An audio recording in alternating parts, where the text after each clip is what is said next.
Ladies and gentlemen, boys and girls of all ages, football fans across the world, it is that time of the year once again. Yes, it's that time of the year when you have the best of the best teams in Europe battling it out in the middle of the week. So you're sitting there, you're in front of your TVs or watching the match, you're blaring out the lyrics to the song, The Champions. I don't remember what the song is called, but everyone screams The Champions, right? I'm assuming we do.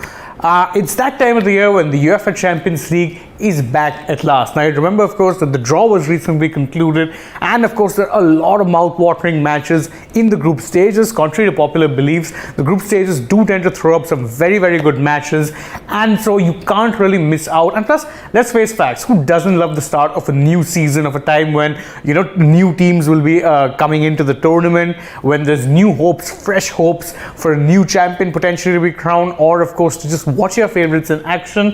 It's that time of the year once again, and I couldn't be more excited. I'm really looking forward to the Champions League this time around, and so of course I figured I'd join you guys on this wonderful channel, and of course let's quickly walk through the matches that we can expect on, of course, the first day of action. Now remember, we all know for a fact that there's 16 matches that will be played every single match week of the group stages, and of course 8 will be played on Tuesday, 8 will be played on Wednesday, and thus, therefore, at that point in time, you'll have, of course, 8 matches taking place depending on, of course, the matches that have been scheduled already. But let's check out what we can expect to see in action during this particular week of Champions League matches, and what we can expect to see on the first day. That's our major focus for now. We're going to be previewing the matches that we will be watching on Tuesday, and the biggest match that we'll be talking about, of course, is this one between Paris Saint-Germain and Juventus, the defending French league title winners, against a Juventus team that actually haven't really won the league in a couple of years now, but who remain one of the giants of world and Italian football. Now, this for me is the standout match for very obvious reasons. I mean, look, you have two clubs of this stature, and there's so much star power that's going to be on display. Of course, PSG have that wonderful trio of Neymar, Mbappe, and of course, Leo Messi, who are going to be looking to actually go up against the Juventus team that have had a somewhat up and down start to the campaign.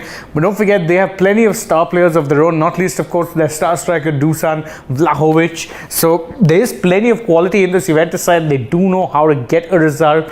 But going into this match, I'd say PSG start the very slight favourites. The simple fact that, of course, in recent times, you'd see that their front three has been functioning way more effectively when you look at them as a unit. Messi in particular has been mesmerizing as like a roaming number 10.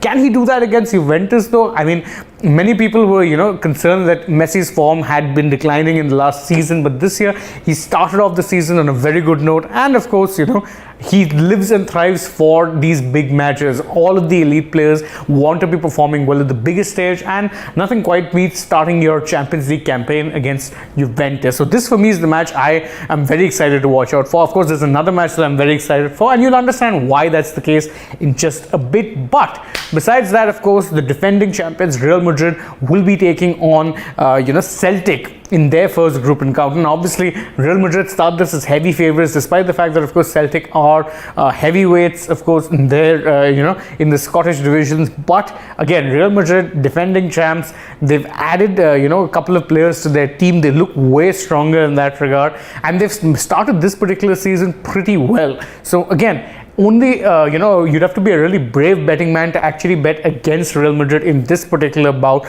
But of course, what is the Champions League without a few upsets here or there? And of course, as I said, Celtic, they are a major force in Scottish football. So in that sense, I would expect them to put up a good fight, but of course, gulf in class between the two sides, there is a little bit there, obviously. But of course, Real Madrid fans would remember that last year they made a wonderful run to the final, ended up winning it. So naturally, there'll be plenty of interest in this particular match. And of course, in the performances of a certain Karim Benzema, who a lot of people are tipping to win the Ballon d'Or. He started the season well. Can he keep that form going? Of course, in the Champions League, the tournament that Real Madrid themselves have always lived for.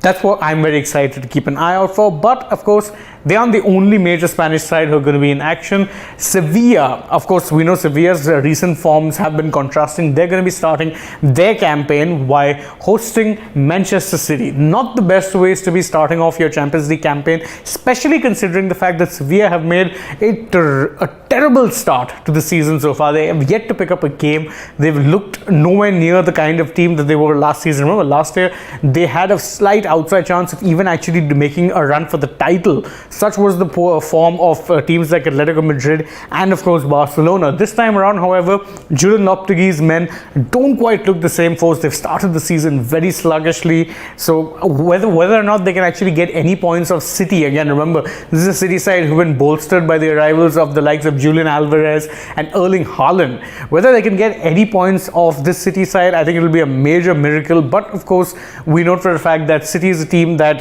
for them, they have been looking for that elusive Champions League title. They haven't been able to get a hold of it, despite the fact that they've been dominating the Premier League. They came very close in the 2020-21 season, but they ended up losing an All-English final to Chelsea. We remember that. I certainly remember that. I enjoyed that match for obvious reasons.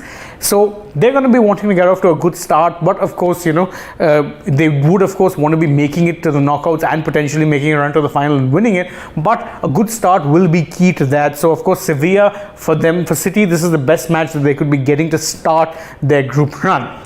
That being said, as I said, Chelsea, the other English team who will be in action on this particular match day, they're going to be traveling away to Dynamo Zagreb. Now, obviously, not, Chelsea in that regard do have a fairly easy group. And I don't mean this with any disrespect, but given the kind of pool that you'd have, the kind of players that Chelsea have, and the kind of pool that they were kept in for the draw means that, of course, they did get a bit of a luck of the draw. They are in an easy group, and it shouldn't be too much of a problem for them to actually kind of ensure that their safe passage is through. But of course, we note for a fact that away trips in the Champions League can be a little tricky, and Chelsea's form has been up and down in recent times, but they did of course end up registering a win this weekend over West Ham United. They'd be keen to carry on that momentum going into the next match week, because again, with the Champions League coming back, it means that the calendar gets very, very crowded, because of course these teams will be playing matches midweek, they'll be playing weekend matches. There's plenty of action there, and they'd be wanting to keep the momentum going.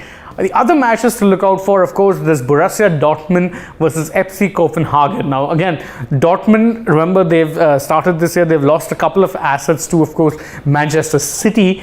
But the thing with Dortmund is they're that club who can sell off key players and yet still keep going, because they just have that ability of scouting very good young talent, and they've started the season slightly shakily, let's say, but they have found some form in recent times in the Bundesliga. And of course, considering the fact that they're going to be playing in front of the yellow wall, start clear favorites against a Copenhagen side who of course would be coming into this match as the underdogs. Nevertheless, the yellow wall, watching the fans at, of course, the Signal Iduna Park on Champions League nights is a special experience. It's an amazing feeling seeing those, seeing that wall of yellow just supporting their boys. So that's of course something you want to be keeping an eye out for. Of course, Dortmund too in recent times, remember, it's hard to remember now, but Dortmund are actually Champions League finalists at one point under, of course, Jurgen Klopp. Can they get to a similar stage this time around? We don't really know, but they'd sure be wanting to try. So a good start is, of course, as I said, key to that. Other matches which I would want to be keeping an eye out for, of course, the matches that are taking place is Red Bull Salzburg, who, of course, are the champions of Austria,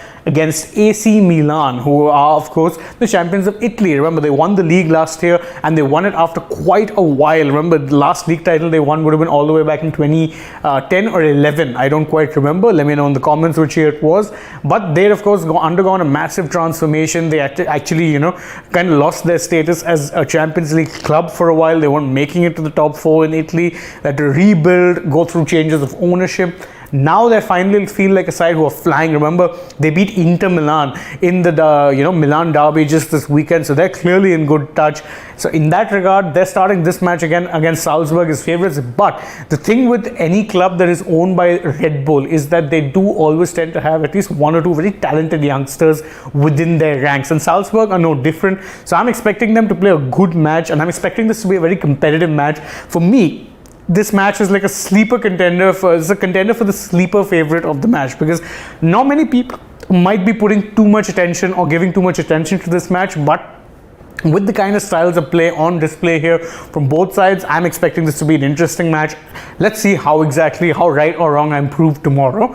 And of course, there's also RB Leipzig, another club that's owned by, of course, the Red Bull group, who'll be taking on Shaktar Donetsk in their first match. Now, of course, Leipzig have made a pretty decent start to this season. Remember, they signed back Timo Werner from Chelsea, and he's made a flying start back to his career in, of course, Leipzig. So in that sense, you would be saying that they'd start this match favorites, but again, Shaktar Donetsk would be a club that a lot of people will be keeping an eye on. Of course, not necessarily for reasons which are football related, because remember, Donetsk was one of those cities in Ukraine that was very badly affected by, of course, the invasion of Russia. So just recently, football has started up again in the country. So obviously, there's going to be that to keep an eye out on. How exactly this match goes probably won't matter as much as the fact that the supporters of Shakhtar will be able to see their team playing again. In itself, a victory considering the circumstances that they are going through right now.